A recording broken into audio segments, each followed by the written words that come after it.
अब अपने लघु उद्योग को पहुंचाइए आसमान की बुलंदियों तक। पानीपत में आलिशान ग्रुप लाए हैं हरियाणा का पहला सेंट्रल गवर्नमेंट द्वारा अप्रूव्ड आलिशान इको टेक्सटाइल पार्क, जहाँ state government subsidy, common infrastructure, R&D testing lab, training centre, workers hostel और भी बहुत कुछ। अब हर मुश्किल आसान है। अभी अप्लाई करें इंडस्ट्रियल प्लॉट्स और मल्टी स्टोरी फैक्ट्रीज के लिए। आलिशान इको टेक्सटाइल पार्क। अधिक जानकारी के लिए विजिट करें विलेज दीवाना, opposite police line, NH1 GT road, Panipat, और कॉल करें 8950690021।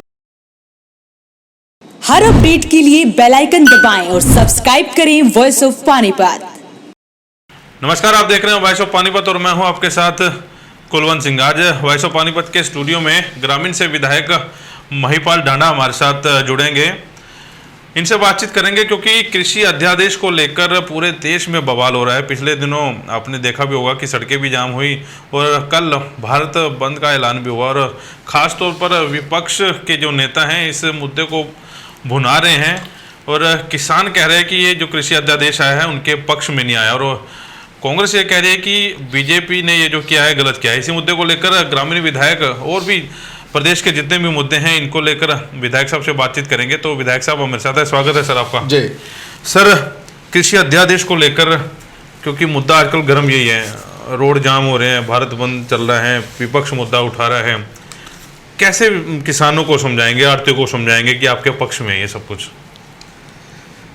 देखिए, ये एक ऐसा इशू, एक ऐसा मुद्दा है जिसको वर्षों वर्षों से किसान उठाता आ रहा है। आप भी वर्षों से कवरिंग करते आ रहे हो। आपने हर जगह जब भी कभी किसान यूनियंस के प्रोग्राम होते होंगे या पॉलिटिकल प्रोग्राम होते होंगे या किसानों से संबंधित कोई भी प्रोग्राम आपने किए होंगे, अगर आप कभी अपनी पिछली रिकॉर्डिंग निकाल के देखेंगे तो आप पाएंगे कि सदा किसान की एक ही मांग रही है कि भाई मान लीजिए मेरी एक कप बनाने की फैक्ट्री है और मैं इस कप का दाम स्वयं घोषित करता हूं और अपने मनमर्जी के दाम पे बेचता हूं। तो किसानों की भी यही मांग रहती थी कि भाई जो किसान है, जो अन्नदाता है, उस अन्नदाता को अपनी फसल तैयार करके उसका दाम अपने मनमर्जी के बेचने की छूट सरकारों ने नहीं दी हुई है। ये इनकी पुरानी मांग थी। हमारी सरकार ने, मोदी सरकार ने एक बहुत बड़ा निर्णय इन अध्यादेशों के माध्यम से बिल बनाते हुए कहा है कि किसान अपने मनमर्जी के दाम पर अपनी फसल को कहीं भी बेच सकता है। इसमें किसको क्या आपत्ति है? इसको किसी को कोई आपत्ति नहीं होनी चाहिए। दूसरा, मैं एक बात जो ये इशू उठा रहे हैं कांग्रेस के लोग और दूसरे तथाकथित किसान नकली नेता बोल रहा हूँ, कथित भी बोल रहा हूँ, इनसे पूछना चाहिए कि भाई 27 दिसंबर 2013 को राहुल गांधी जी बैठे हुए हैं, अजय माकन जी पढ़ रहे हैं, आपके पास अगर वो कटिंग मिल जाए वो भाषण की, वो इसमें साथ के साथ ऐड करके भी दिखा देना। उसमें वो इन्हीं तमाम अध्यादेशों के बारे में लेके आने की बात कर रहे हैं, इसी की घोषणा कर रहे हैं, मगर कर नहीं पाए। क्यों नहीं कर पाए? क्योंकि उनमें दम नहीं था, वो लोग नहीं कर पाए। आप दूसरी बात देखिए, इसी अध्यादेश के समर्थन करते हुए हिंदुस्तान की पार्लियामेंट में तभी हरियाणा प्रदेश के नकली धरती पुत्र, किसान पुत्र दीपेंद्र सिंह हुड्डा ये बयान देते हैं कि अभी 3 फुट का आलू किसान को उपलब्ध होगा। आलू 3 फुट लगता है। अब आलू ऊपर लगता है कि नीचे लगता है, उनको ये पता नहीं है। वो किसान की बात करने के लिए आ रहे हैं लोगों के बीच में, जिनको ये नहीं पता कि भाई आलू नीचे लगता है, आलू ऊपर लगता है। आलू 3 फुट का आलू आपने कभी देखा क्या? नकली पुत्र, धरती पुत्र से आपकी क्या संज्ञान क्या है इसमें? नकली धरती पुत्र का मेरा अर्थ यही है कि जिन आदमियों को कभी खेत के डोले पे गए नहीं, जिनने खेत क्या हो ये पता नहीं, जिनको ये पता नहीं कि भाई आलू नीचे हुआ है कि ऊपर हुए हैं, गेहूं के बैल नीचे आए कि ऊपर आए हैं, वो आदमी किसानों के हित का ढिंढोरा पीटते हैं। वो लोग कह रहे हैं कि हम किसानों के हक की लड़ाई लड़ेंगे, और वो कहते हैं कि हम धरती पुत्र हैं, हम किसान पुत्र हैं। तो तुम किसान पुत्र होते तो तुम्हें पता होता कि भाई बाजरे की सिरटी ऊपर लागे कि नीचे लागे, आलू नीचे हुआ है या ऊपर हुआ है, आलू 3 फुट का हुआ कि छोटा बड़ा हुआ है, उनको पता ही नहीं है। फिर ये किसानों को कैसे समझाएंगे? आपने देखा भी किसान सड़कों पर हैं, आप कह रहे हैं तथाकथित किसान। ये तथाकथित का क्या है, इसकी संज्ञा क्या है? देखिए, हिंदुस्तान के सम्मानित प्रधानमंत्री नरेंद्र मोदी जी ने देश के किसान को आर्थिक आज़ादी देने का फैसला लिया। आज़ादी देने के फैसले के लिए 3 अध्यादेशों को लेके आए। उन अध्यादेशों में यही बात तय हुई थी कि भाई जो भी कोई किसान है हम उसको आर्थिक आज़ादी देते हैं कि वो अपनी फसल को चाहे तो मार्केट में बेच ले, चाहे वो अपनी फसल को बाहर बेच ले। अगर कोई किसान अगर उसको दाम बार अगर आप मेरी फसल में किसान हूँ और आपने मेरी फसल के साथ सौदा कर लिया MSP से ज़्यादा रेट पे, तो आप आओगे मेरे खेत से आप माल उठा के लेके चले जाओगे। इसको बोलेंगे मंडी से बाहर बेचना। अब किसान वो एक बात अड़ा देते हैं, किसान माल को लेके कहाँ जाएगा? कहीं नहीं जाएगा किसान। उसके खेत के किसान पे जो कंपनियां या जो प्राइवेट जो सेलर है, खरीदने वाला है, या आप आम आदमी हो, अगर आप किसान को मेरी फसल MSP से ज़्यादा मूल्य देके मेरे खेत से उठा के लेके जा रहे हो, या आप उसको ये कह दिया कि भाई वहाँ तक मेरे माल को घेर देना, उसका ये भाड़ा ले लेना, तो उसको कहेंगे मार्केट से बाहर बेचना। तो उसमें किसान को कौन सा नुकसान है? उसमें किसान को उल्टा फायदा है। और अगर किसान ये चाहता है कि मैं अपनी फसल को मंडी में ही बेचूं, तो मंडी में बेचने का प्रावधान है। उसको किसी ने खत्म किया? किसी ने उसको खत्म नहीं किया। कौन से क्या लगता है किसान समझ क्यों नहीं पा रहे इस चीज को? समझने नहीं दे रहे ना। कौन ये तथाकथित जिसको हाँ, आप कह रहे हैं? तथाकथित किसान नेता और कुछ पॉलिटिकल पार्टी के लोग जिनको किसानों से कोई लेना देना नहीं है। अगर लेना देना होता तो पिछले 60 साल में वो किसानों के लिए ऐसी पॉलिसी बनाते, किसानों को एक ठीक रास्ता दिखाते, किसानों के लिए उनका MSP हर वर्ष कैसे बढ़े या उनकी आय को हम लोग कैसे बढ़ाएं, उनके जो खर्च है उसको कैसे कम करें, इसको लेके कोई सेमिनार, कोई संगोष्ठी या कोई किसानों को इस प्रकार की लाइन पे लेके जाते हैं कि भाई किसान अपनी मार्केट को भी समझ ले, किसान व्यापारी भी बन जाए और किसान अपनी फसल का उचित मूल्य भी ले ले। इस प्रकार का एजेंडा कभी भी किसी भी सरकार का नहीं रहा। यह हमारी सरकार आई है, हमारी सरकार ने उसमें इनको आज़ादी दी है कि आप अपना माल बाहर बेचिए, आप अपना माल मंडी के अंदर बेचिए, सारी जगह सुरक्षित है। बात ये कहते हैं कि फिर कि जी MSP का इसके साथ कोई संबंध जोड़ा ही नहीं। MSP तो MSP है। MSP को तय करने वाली एक संस्था है। वो संस्था इसका रेट, इसका दाम सदा तय करती आई है। जो लोग ये कह रहे हैं कि भाई अब एक लाइन ये डाल दो, एक लाइन ये डाल दो, अब उस एक लाइन डालने का मतलब है कि भाई आपको शंका है 60 साल 70 साल देश को आज़ाद हुए हो गए, 70 साल से MSP आ रहा है, इसी तरीके से आ रहा है, इसी तरीके से बढ़ रहा है। तो आज 70 साल के बाद MSP जो तय करने वाली संस्था है, इसका मतलब आप लोग उस पर उंगली उठा रहे हैं। उसको ख़त्म करने की बात कौन से कानून में लिखी है? कहाँ लिखी है? कोई बोल के पढ़ के बताए तो सही कि भाई यहाँ पे ये लाइन लिखी है कि भाई हम लोग MSP को ख़त्म कर देंगे या इसमें मंडी को ख़त्म कर देंगे। कहाँ है उसे? फिर स्वामीनाथन रिपोर्ट को आप जब बात करते हैं, कोई बीजेपी के नेता, कोई किसान भी ये कहते हैं भी स्वामीनाथन रिपोर्ट में बीजेपी लागू क्यों नहीं कर रही है? आप ये कह रहे हैं कि हमने उससे ज़्यादा काम कर दिया। ठीक है, फिर स्वामीनाथन जो रिपोर्ट है, स्वामीनाथन जी से ही पूछिए। स्वामीनाथन जी अभी यही हैं, हिंदुस्तान में ही हैं। स्वामीनाथन जी से पूछिए कि उन्होंने मोदी सरकार की पॉलिसीज को लेके क्या बोला। उन्होंने कहा कि स्वामीनाथन आयोग की रिपोर्ट में जो जो चीज़ें किसानों के हक में होनी चाहिए थी, हित में होनी चाहिए थी, मोदी सरकार उससे भी एक कदम आगे बढ़ के किसानों को ये दे रही है। ये दे रही है शब्द का उपयोग उन्होंने किया हुआ है। हम लोगों ने स्वामीनाथन आयोग की रिपोर्ट के आधार के तहत ही किसानों की आय को दुगना करने का मतलब यही नहीं है कि हम लोग उसको दाम ही दाम बढ़ाएं, बल्कि उसके जो लागत है उस लागत को भी कम करने का प्रावधान साथ के साथ हमारा चला हुआ है। किसान को किसी वक्त भी किसी भी प्रकार की दिक्कत ना आए, उसके लिए मोदी जी की सरकार ने 6,000 रुपये प्रति वर्ष और 6,000 रुपये हरियाणा की सरकार ने प्रति वर्ष, ये 12,000 रुपये किसान को दे रहे हैं, ताकि जब भी उसका जीन्स का कोई टाइम आ जाए, उसको अगर कहीं पैसे की ज़रूरत पड़ जाए, उसको बुआई की ज़रूरत पड़ जाए, उसको कोई छोटे मोटे काम की या किसी दवाई की या अदर किसी इक्विपमेंट की ज़रूरत पड़ जाए, तो उसको लेने में उसको कोई दिक्कत ना आए, उसकी भी व्यवस्था बीच बीच में सरकार हमारी कर रही है। किसान को किसी भी प्रकार की कोई संकट, कोई दिक्कत ना आए, उसका समाधान साथ के साथ खोज के ये हमारी सरकार कर रही है। दूसरा काम इसी अध्यादेश में हमने ये कहा है कि भाई जो किसान है उस किसान को अगर हम लोग ये कहें कि भाई मंडी खत्म हो जाएगी या ये कहे कि जी एमएसपी नहीं मिलेगा, उसमें तो क्लियर कट उन्होंने बोल दिया कि ना एमएसपी खत्म होगा ना मंडी खत्म हो गई। एमएसपी का अगर खत्म होता तो अपने अपने वायदे पे आज भी अड़िग है कि जब भी कोई किसान अगली फसल बोएगा उसके बोने से पहले उस फसल का एमएसपी सरकार तय करेगी, ताकि किसान को ये पता लगा रहे कि भाई मुझे कौन सी फसल बोनी है जिससे मुझे लाभ मिले। अब अगर उसको पहले रेट का अगर उसका पता है तो उसको बोके किसान अपना फायदा सुनिश्चित करेगा कि मुझे कौन सी फसल बोनी कौन सी नहीं बोनी है। ये चीज़ें कभी वो लोग तय कर पाए।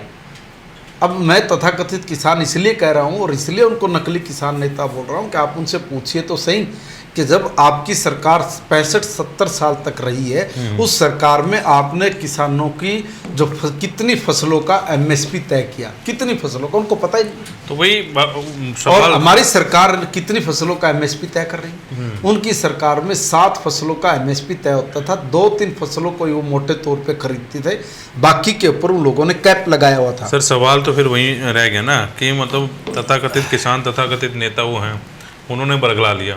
अब बीजेपी कैसे उनको समझाएगी कि ये जो कानून आया है आपके पक्ष में आया है? बीजेपी के हिंदुस्तान के प्रधानमंत्री जी ने जब ये बात बोली तो हिंदुस्तान के किसान को ये बात समझ में आ गई। हमारे माननीय मुख्यमंत्री जी ने बोली तो लोगों को समझ में आ रही है। हमारी पार्टी के तमाम नेताओं ने किसानों को एक एक बात खोल के समझाई है। आज आपके जैसे लोगों के टीवी चैनलों के माध्यम से लोगों तक ये आवाज़ पहुंच रही है कि ये कानून बिल्कुल ठीक है, इसमें किसी भी प्रकार की कोई दिक्कत नहीं है। अब जो किसान हैं जो उनको जब ये बात समझ में आ रही है तो इसलिए वो उनके से पीछे हटे हुए हैं। ये तो कुछ लोग हैं कि भाई उनको लगता है कि भाई हमारी दुकानें बंद ना हो जाए, हमारा हिसाब किताब बंद ना हो जाए। अब सरकार ने तो हर वर्ग को साथ लेके काम करने की योजना बढ़ाई। जब से वह आड़तियों की डिमांड थी, आड़तियों की डिमांड ये आई कि जी 4% तक मंडी टैक्स लगता है, आप इसको कम करिए। हमने उसको उठा के 3% कम कर दिया, उसको 1% ही देना पड़ेगा। अब उसमें आड़तियों को फायदा हो गया। हमने तो हर वर्ग की सोची है, हमने किसान की भी सोची है, हमने व्यापारी की भी सोची है। इसमें किसी को भी कोई नुकसान नहीं है, उल्टा सब लोगों को फायदा है। बेटा ये कांग्रेस को ट्रैक्टर यात्रा, ये यात्रा वो यात्रा, दिल्ली कूच करने की ये जो बना रही है, राजनीतिक ड्रामा कर रहे हैं। इनके पैरों के नीचे से राजनीतिक ज़मीन खिसक गई। अपनी ज़मीन को बचाने के लिए बोले बाले किसान का ये बरगला के उसको पटड़ी से नीचे उतारने का प्रयास कर रहे हैं। मगर किसान समझदार है, वो इनके बहकावे में नहीं आ रहे हैं, वो कहीं नहीं जाएगा। ये सारा का सारा एक राजनीतिक प्रोपगंडा है।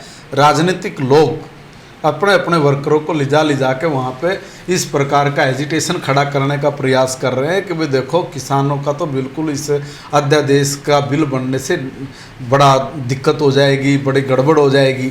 जब मैंने एक नेता से पूछ लिया कि भैया ज़रा बताइए, जब आप लोग इसी बिल को लेके आने वाले थे तब आप लोगों को इसका नफ़ा नुकसान ध्यान में था? तुमसे नहीं हुआ, हमने कर दिया।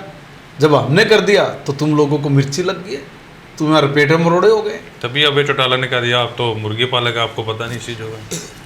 अभय सिंह चौटाला जी का वो हमारे बड़े नेता है, मैं उनका बहुत सम्मान करता हूँ। मगर मैं एक बात उनसे कहना चाहता हूँ आपके माध्यम से कि वो हम जैसे प्रगतिशील किसानों पर उंगली उठा रहे हैं क्या?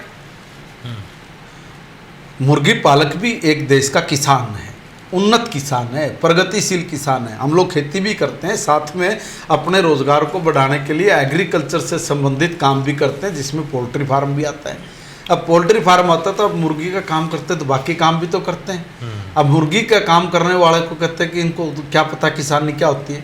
मैं आपके माध्यम से पूछना चाहता हूँ कि अभय सिंह चौटाला जी, आप कब से किसान हो गए? आपने कभी डांगर चिराए? पूछना कभी उनसे। आपने कभी भैंस जोड़ में नुआई? आपने कभी बरसी काटी?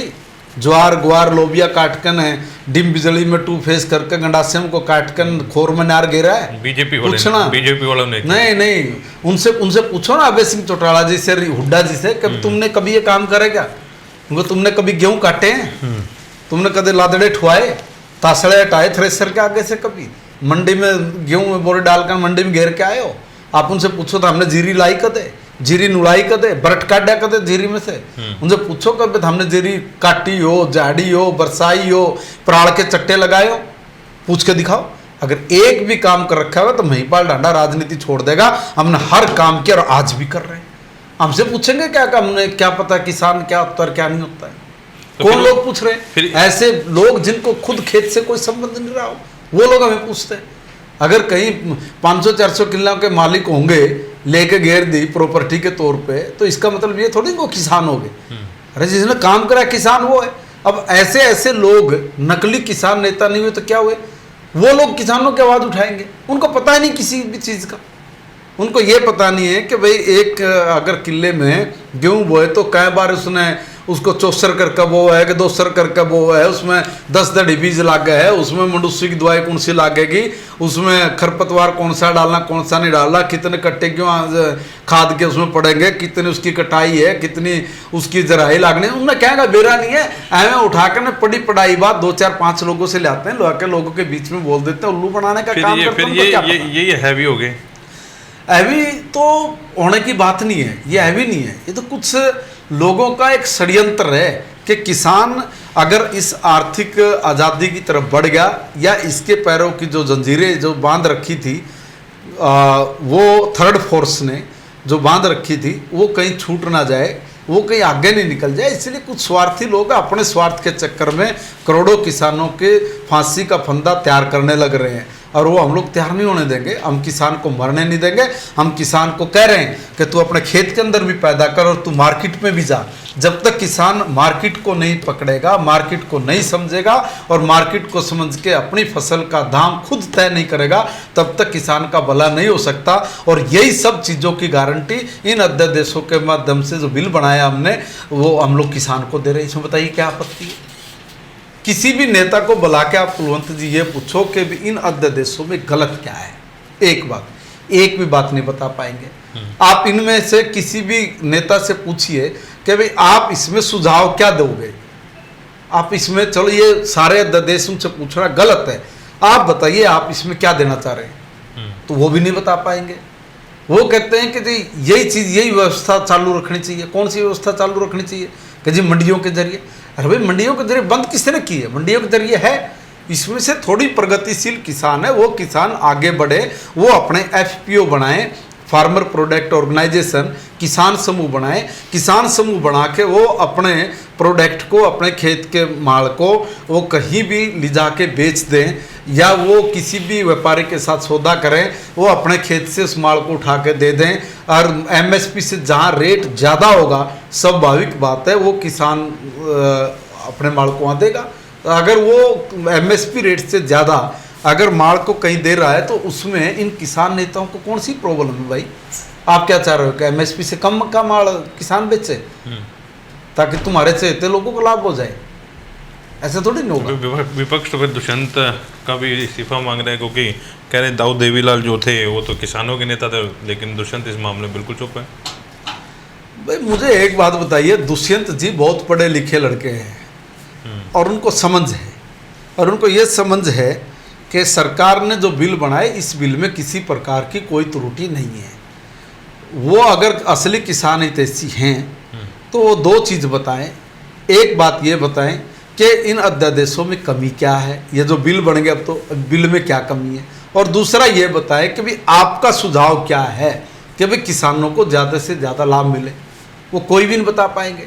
उनको पता है कि भाई हम लोग धीरे धीरे करके किसान के उत्थान के लिए, किसान को प्रगतिशील बनाने के लिए, किसान के जीवन में खुशियाँ कैसे आए, उसकी आय को कैसे बढ़ाया जाए, प्लस उसकी फसल का जो खर्च है, जो लागत मूल्य, उसको कैसे कम किया जाए, इस पर एक बहुत बड़ी वर्कशॉप करके हम लोग उस पर काम कर रहे हैं, ताकि किसान को आने वाले दिनों में भी किसी प्रकार की दिक्कत ना आए। उस बात को उसने समझ लिया, और ये तो समझे हुए लोग हैं, इनको भी समझ में आई है।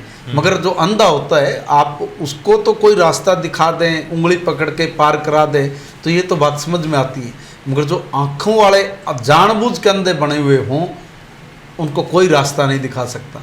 इनके तो निशाने पे कुर्सी है कि हम लोगों को कुर्सी कैसे मिले, और जैसे ही कुर्सी मिले हम लोग कैसे हरियाणा प्रदेश के लोगों का खून निचोड़ के पिए। ये तो इस ताक में बैठे हैं, इनके तो दोनों के होड़ लगी पड़ी है। आज ही बस चुनाव हो जाए, आज मैं सत्ता पे बैठ जाऊँ, आज मैं सत्ता पे। ये किसानों को मगर ये करेंगे क्या? सत्ता में तो ये लोग पहले भी बैठे थे। आप इनको पूछिए कि आप कृषि यंत्रों के ऊपर कितनी सब्सिडी देते थे, कितने यंत्रों पे देते थे, अपने चहेते लोगों को देते थे कि नहीं देते थे। हमने उसको ऑनलाइन कर दिया, ऑनलाइन में आम किसान भरता है, उसको सब्सिडी का लाभ लेता है, उसको तमाम प्रकार के कृषि यंत्र मिलते हैं। आज से पहले कभी मिले क्या? तुम किसान नेता हो, खाली एक ही चीज़ पे मत बात करिए ना। आप उनसे पूछिए, जब किसान की फसल कटनी होती है या कटने के नज़दीक पहुंच रही होती है, अगर उसको कहीं 10 रुपये की ज़रूरत पड़ जाए तो उसके लिए तुम्हारी सरकार ने कभी कोई किसी प्रकार का बंदोबस्त किया? नहीं किया। आप उनसे ये पूछिए कि जब हरियाणा में बाजरे की इतनी बड़ी फसल होती है, कपास की इतनी बड़ी फसल होती है, आपने कब उसको एमएसपी के दाम पे खरीदा और कितने % खरीदा? एक बार चौटाला जी ने एमएसपी के दाम पे थोड़ा सा बाजरा 3-3, 4-4 क्विंटल खरीदना शुरू किया। फिर हुड्डा जी की सरकार आई, बीच में उन्होंने बंद कर दिया था। फिर हुड्डा जी की सरकार आई, उन्होंने तो शेरों ने बाजरे का एक दाना एमएसपी के रेट पर खरीदा ही नहीं। हमारी सरकार आई, हमने लाखों मीट्रिक टन नहीं, किसान का एक एक बाजरे का दाना एमएसपी पे खरीद के हम लोगों ने गोदाम के अंदर रखा। अब आप ये बताइए कि किसान हितैषी वो लोग हुए या हम लोग हुए? हम लोगों की कभी सरकार नहीं थी। हमारे साथ तो बड़ा दुर्भाग्य है। दुर्भाग्य क्या, हमारे देश में कभी सरकार नहीं थी, कहीं भी सरकार नहीं थी, मगर हमें बहुत पहले घोषित कर दिया। क्या कर दिया कि ये पूंजीपतियों की पार्टी है जी, ये तो किसान विरोधी पार्टी है जी, ये तो गरीब विरोधी पार्टी है जी। अरे भाई, हमारी सरकार कभी सत्ता में आई नहीं, हम लोग कभी सत्ता में रहे नहीं। हम लोगों को पहले डिक्लेयर करने वाले कौन लोग होते हैं? तो ये लोग डरे हुए लोग थे, कायर लोग थे। मगर जैसे ही हमारी सरकार सत्ता में आई, अटल जी हिंदुस्तान के प्रधानमंत्री बने, अटल जी ने केसीसी की योजना चालू की कि नहीं की? अगर ये किसान हितैषी होते तो इन्होंने पहले क्यों नहीं किसान क्रेडिट कार्ड बना के इस देश के किसान को दिया? 24% का ब्याज मेरा किसान देता रहा है, हमने उसको 8% पे कर दिया। और जाते जाते अटल जी ने कहा इसको 4% पे करेंगे, वहाँ तक लेके आने की योजना हमारी, और हमने उसको किया। हम किसान विरोधी हो गए या गरीब की बात करने वाले लोग हैं कि ये तो गरीब विरोधी हैं पहले ही। मगर इन्होंने गरीबों के लिए क्या काम किया? एक काम बोले, हमने गरीबों के लिए ये काम किया, और वो जमीन पे उतरा। हम लोगों ने किया। हमने अंत्योदय के माध्यम से गरीब आदमी को 2 रुपये किलो चावल, 3 रुपये किलो गेहूँ, 2 रुपये किलो गेहूँ, 3 रुपये किलो चावल, 5 रुपये मिट्टी का तेल, यहाँ तक कि काम के बदले अनाज, ऐसी योजना बना के भी अटल जी ने जब नीचे तक चालू की, तब जाके गरीब आदमी को ये विश्वास हुआ कि अब हम लोग भूख से नहीं मर सकते। ये पहली बार हिंदुस्तान की किसी सरकार ने रिकॉर्ड तोड़ काम किया। ये सबको पता नहीं क्या? ये जो लोग इस सुविधा का लाभ ले रहे हैं, उनसे पूछ के देखिए कि भैया अटल जी से पहले आप लोगों को सुविधा मिलती थी क्या? कहाँ मिलती थी? कोई देता ही नहीं था, किसी के दिमाग में। लेकिन विपक्ष तो ये आरोप लगा रहा है कि बीजेपी आई, अब तो सारी चीज़ें प्राइवेट जो करे, पूंजीपतियों की सरकार, अडानी ले आए, अंबानी को ले आए, रेलवे बेच दी, BSNL बेच दिया, सारा कुछ ही बेच दिया, प्राइवेट ले आए। देखिए, कुछ लोग देश को तरक्की करनी हो और उसको आगे लेके जाना हो तो उसमें रोड़ा कैसे अटकाते हैं, ये इन्हीं चीज़ों में माहिर है। उल्टी दिशा में सोचना, उल्टे काम करके हिंदुस्तान को बर्बाद करना, यही इन लोगों की आज तक की राजनीतिक मंशा रही है। ये नहीं चाहते कि भी हिंदुस्तान तरक्की करे। अगर ये चाहते कि भी हिंदुस्तान तरक्की करे तो क्या चाइना से दलाली लेते? मुझे बताइए ना, क्या हमने चाइना से दलाली ली है? अगर ये लोग हिंदुस्तान को उन्नत देखना चाहते और दुनिया के शिखर पे लेके जाना चाहते, तो क्या ये हिंदुस्तान की सुरक्षा के लिए अपनी सुरक्षा के लिए कोई अच्छे हथियार बनाए क्या इन्होंने कभी आसमान को छूने की प्रयास किया क्या? कोई सैटेलाइट्स बनाए क्या? और वो सैटेलाइट्स कितने कामयाब रहे, इसका किसी ने कभी जिक्र किया क्या? आज हिंदुस्तान का प्रधानमंत्री चारों तरफ से, 10 दिशाओं से हिंदुस्तान हर तरह से उन्नत बने, हर तरह से प्रगतिशील बने, हर तरह से मजबूत बने, कोई बाहरी या आंतरिक दुश्मन हिंदुस्तान की तरफ आंख उठा के ना देखे, उसका तमाम जगह से बंदोबस्त करने लग रहा है।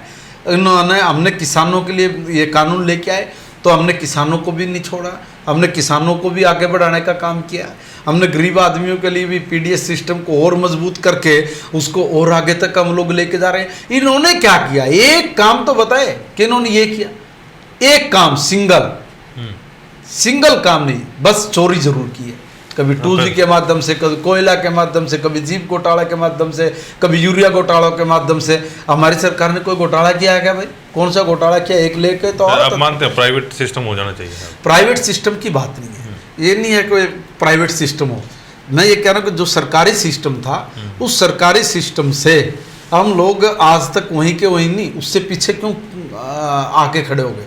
हम लोगों को सुविधा तो चाहिए हवाई जहाज जैसी, और हम सुविधा के नाम पे देंगे कुछ भी नहीं।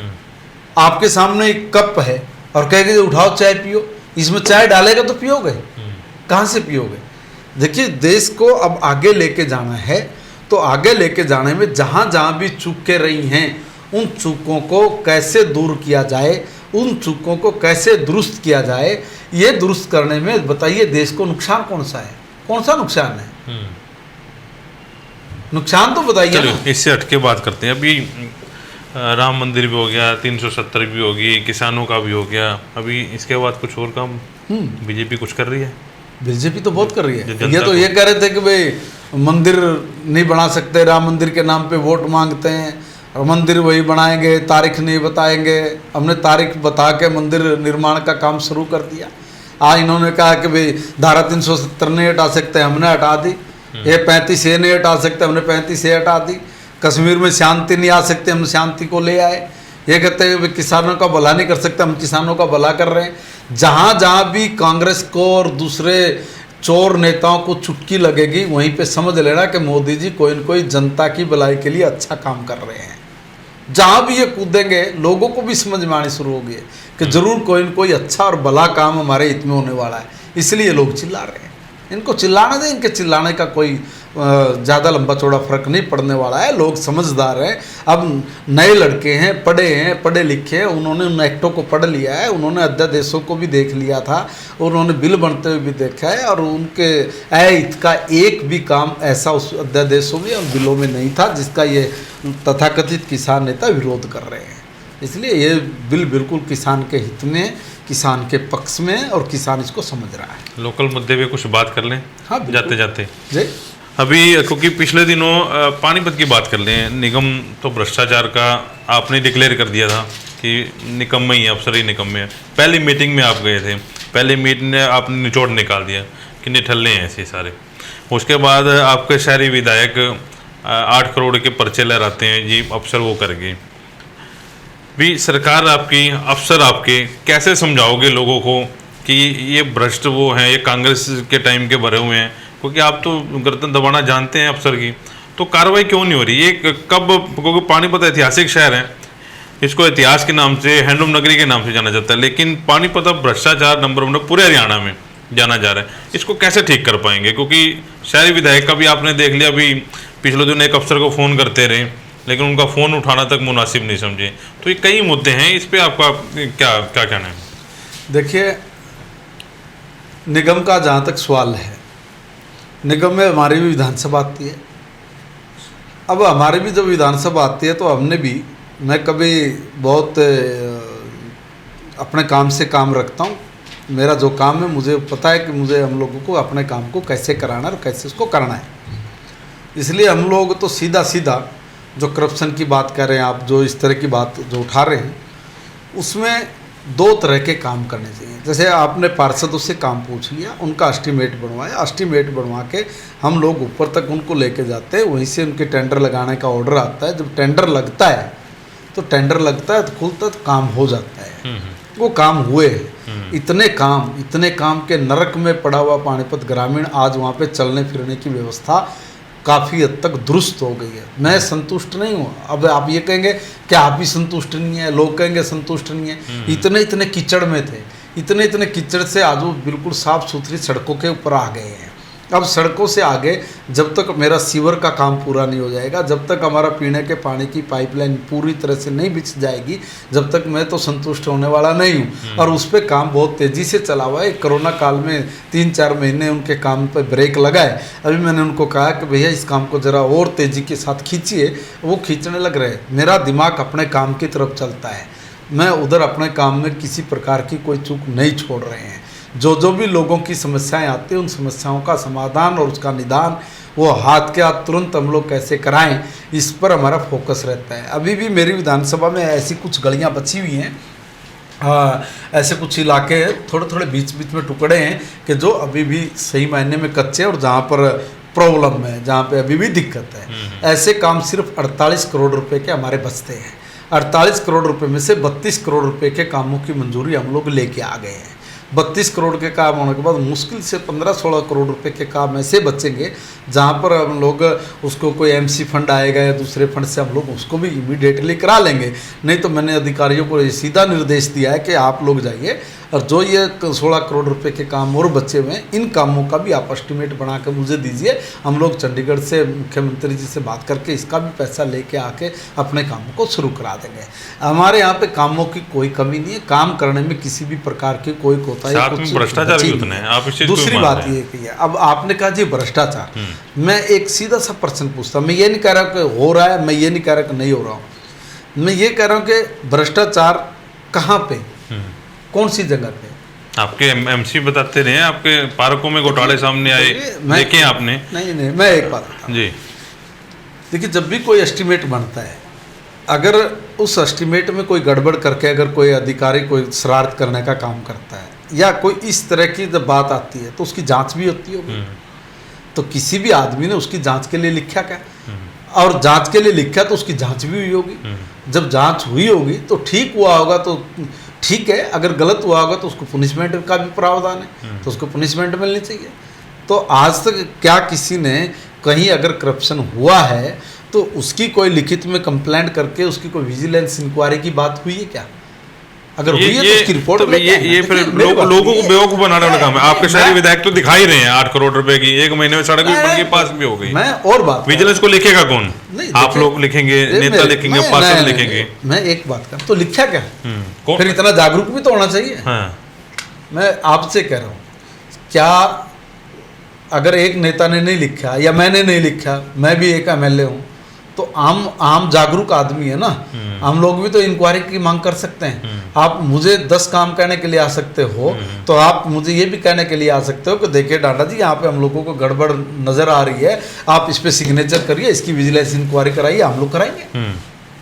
देखिए भैया, ऐसा नहीं है कि भाई खाली हम लोग सिर्फ आरोप लगा दें, और आरोप लगाने में अब आरोप तो मेरे पे भी लगा दिए, मेरे पे पता नहीं लोग क्या क्या बोल देते हैं कि जी इसका तो बिरयानी क्या चल रहा है जी, इसका तो ये चल रहा है जी, इसने तो ये काम कर दिया जी, ये घोटाला कर दिया जी। तो क्या, कौन सा, कहाँ पे ले आओ ना, तो वो तो बातें हैं। तो ऐसी बात, ये बात फिर ये जो शहरी विधायक ने दिखाया वो कुछ नहीं था। नहीं, शहरी विधायक ने जो चीज दिखाई है हम वो उसके लिए जांच के लिए लिख रहे हैं। अगर कोई गड़बड़ हुई तो उस जांच में पकड़ में आ जाए। सर गड़बड़ तो थी। देखिए, ये हमारी हिम्मत है और हमारे विधायक की हिम्मत है। आप एक मिनट सुनिए जी जी।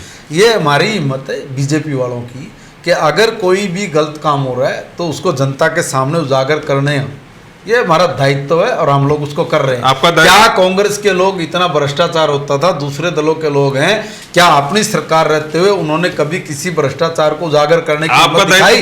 हमारी सरकार में हमारे विधायकों ने इन तमाम प्रकार की इतनी हिम्मत उठाई है कि भाई अगर उनको कहीं नजर आया तो उन्होंने उसको उठाया है, उसकी इंक्वायरी की बात की है। उसमें इंक्वायरी होगी, जो भी कोई आएगा उसमें दोषी उसको बख्शा नहीं जाएगा। आपके 6 सालों के टर्म में, दूसरा जो टर्म है, इन 6 सालों में किसी भी एक अधिकारी के ऊपर, सिंगल अधिकारी के ऊपर एफआईआर दर्ज नहीं हुई। यहाँ पे जो अधिकारी घोटाला करके गए हैं, दूसरी जगह जाके प्रमोट होके अपनी नौकरी कर रहे हैं। लाइटों का घोटाला, आप निगम में कम रुचि रखते हैं, लेकिन कमियां के मीडिया में पढ़ते होंगे, आपको बताते होंगे लाइटों का कितना बड़ा घोटाला था। मैं एक बात आपको बता दूँ, मेरे टाइम में जब पिछली सरकार थी तो हमने भी कहा था कि भाई हमारे यहाँ पे लाइटें लगाई जाए, मगर एक चीज़ मुझे समझ में आ गई कि हमारे यहाँ पे पोल नहीं थे, हमारे यहाँ पे लाइट लगाने की कोई व्यवस्था पूरी तरह से नहीं थी। अब हमने सब जगह पे पोल भी लग गए हमारे। अब लाइट लगने के लिए पहले कोई रास्ता होगा तभी तो लाइटों की बात करेंगे। अब मेरी विधानसभा में मैंने अब जैसे लाइटों के लगने की व्यवस्था हो गई, हमारे वहाँ पे पोल वोल गड़ गए। अब हमने चरणबद्ध तरीके से काम किया है। पहले हमने सड़कें कॉलोनियों को वैध कराया, कॉलोनी को वैध करके उनकी गंदगी साफ़ की है। अब उसमें सड़कें बन गई है, सड़कें बनने के बाद अब उसमें पोल लग के लाइट वहाँ पे चली गई है। अब उसमें सीवर डलने लग रहा है, पीने के पानी की पाइपलाइन डलने लग रही है। अब पूरे हरियाणा भर में अगर ये कमी कहीं नजर आई कि भाई लाइटों में इस प्रकार का गड़बड़ जाड़ा रहता है, तो उसको ठीक करने के लिए पूरे हरियाणा भर में माननीय मुख्यमंत्री जी के निर्देश से और आदरणीय अनिल विज जी के निर्देश से ये तय कर दिया कि जितनी भी निगमें हैं, जितनी भी कॉरपोरेशन है, जितनी भी परिषद और पालिकाएं हैं, उसमें हम लोग एक मुश्त टेंडर छोड़ें ताकि उसमें कहीं कहीं ठेकेदार ना घुसें। अब ये तो भ्रष्टाचार की बात आती है ध्यान में, ये मुझे भी ध्यान में आई कि भाई इस गली का एक ठेकेदार है, इस गली का एक ठेकेदार है। जब उसको वो पार्षद फोन करता है, वो कहता है जी ये तो उसका है, उसको फोन करता तो कहता उसका है। तो अब उसमें विलेज ये तो मेरी लाइट है नहीं, ये तो फिलिप्स की लाइट है। तो इस तरह की जो प्रॉब्लम है वो प्रॉब्लम हम लोगों ने फेस की है। मतलब आप क्लीन चिट दे रहे हैं सारे अभी तक की? मैं कहाँ क्लीन चिट दी है, मैं तो कह रहा हूँ ना जी, उनका जो गोलमाल करने का तरीका था वो यही तो था ना। एक गली में ठेकेदार आप हो, एक गली में ठेकेदार कप है। अब कब से वो फोन करे कहता है कि जी कुलवंत का है, कुलवंत को फोन करे थे कब है इसका ठेकेदार, कोई बदलता नहीं था, लोग परेशान थे। दूसरा, अगर दोनों को बुला के बिठा लिया तो कहते थे तो फिलिप्स कंपनी के लोगों ने लगा रखी है और फिलिप्स वाला है ही नहीं, तो फिलिप्स वाला कहाँ गया। अब ये जब समस्या समझ में आई तब इस समस्या को हम लोगों ने ही उठाया और हम लोगों ने इसका एक मुश्त समाधान ढूंढा और ढूंढ के कहा कि एक ही किसी ऐसी एजेंसी को तय करा जाए जो कम से कम दाम में यहाँ की लाइटों की और उसकी 5 साल की 10 साल की मेंटेनेंस का काम भी उसको दें, ताकि उसको किसी भी आदमी को दिक्कत ना आए और वो अपनी लाइट को या उसको रोशनी से वंचित ना रहे। मतलब ये बात है डांडा साहब, मतलब बचाव करके सारी चीजों बचाव नहीं क्या, देखिए मेरा ये अभी 47,000 की जो लाइटें हम लोगों को सुधार की तरफ जाने की जरूरत बिल्कुल जानी चाहिए। हम लोगों में अगर कहीं पर कोई कमी आई है, ध्यान में कोई कमी आ जाए, उस कमी को लेके ही ढिंडोरा पीटना नहीं है। उसका समाधान क्या है, उसका समाधान हम लोग बैठ के हमने उसका समाधान निकाला है। अब मैं तो कह रहा हूँ कि 3-3 हज़ार रुपये की लाइट, 4-4 हज़ार रुपये की लाइट लगती रही है, तो कहाँ अब जो उसका रेट हुआ उसके आधे में आ गया। उसमें मेंटेनेंस भी नहीं होती थी, इसमें ये मेंटेनेंस भी करके जो घोटाला कर गए, वो जो घोटाला किया उसकी जांच की बात कर रखे ना, उसकी वो जांच करेंगे, जांच करके उसमें गई हुई है, जांच करके जो भी उसकी पकड़ में आएगा वो बचेगा नहीं। तो अभी ये जो 5-7 दिन पहले जो ड्रामा हुआ क्रिएट, देखा ही आपने, पूरी मीडिया की हाईलाइट थी क्या, जो भीम सचदेवा जी की फैक्ट्री ढाई गई। ठीक है, आप फोन करते, शायद आपने फोन किया, इसमें सच्चाई है? प्रमोद विज साहब भी करते रहे, संजय बाटे जी भी करते रहे, उन्होंने फोन नहीं उठाया। मैंने फोन किया, उनका फोन मैंने जो फोन किया उनको फोन लगा नहीं। फिर मैंने भीम जी का फोन मुझे आया, मैंने उनको कहा कि इनसे बात कराइए। उनका आदि ये बात नहीं कर रहे किसी से भी। मैंने कहा ठीक है, हम लोग इसके बारे में ऊपर बात करेंगे, मेरी इतनी बात हुई। उनका जी ये बात नहीं कर रहा किसी से भी। मैंने कहा कोई बात नहीं, आप रखिए फ़ोन, मैं इसके बारे में बात करता हूँ। मैंने डायरेक्टर को फ़ोन करने का प्रयास किया, बाई चांस डायरेक्टर साहब किसी मीटिंग में थे, मेरी उनसे बात नहीं हुई। उसी दिन मैंने माननीय मुख्यमंत्री जी के ये संज्ञान में सारा का सारा मामला मैं लेके आया।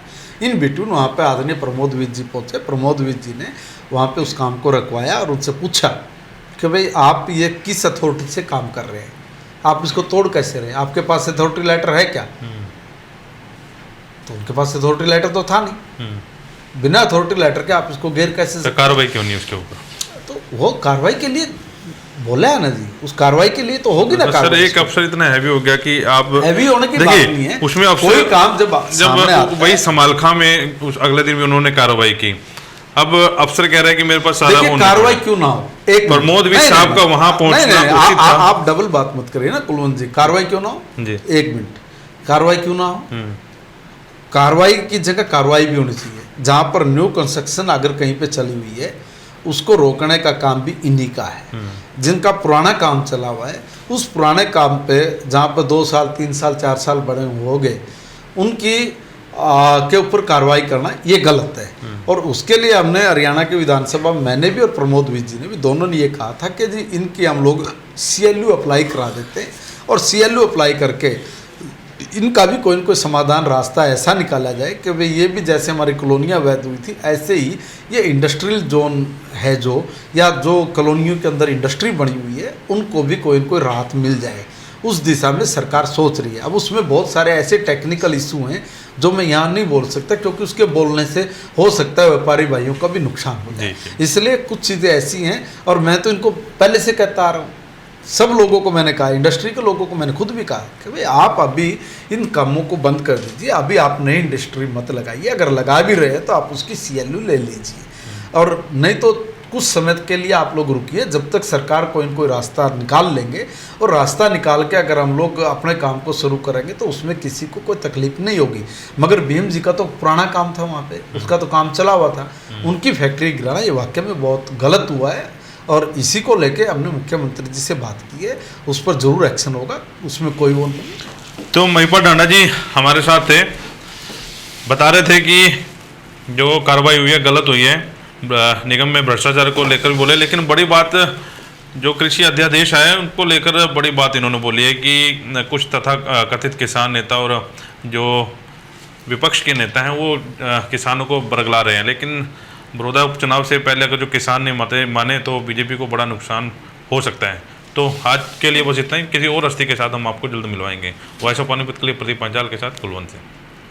25 सालों से पानीपत शहर का सबसे भरोसेमंद showroom Balaji electronics. Balaji showroom करे आपके जीवन को और भी कंफर्टेबल।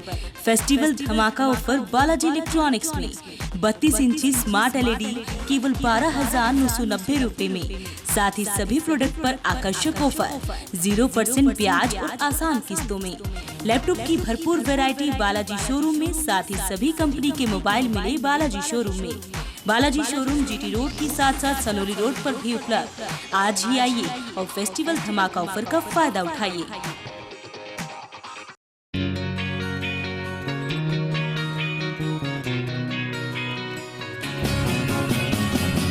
नया सा है आसमां का रंग, नया सा है जीने का ढंग, नई सी है हर एक दिशा, कदमों पे है अब जहां।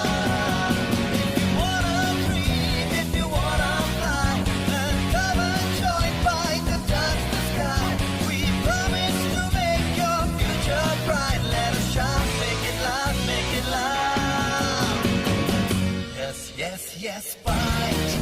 Yes, bite.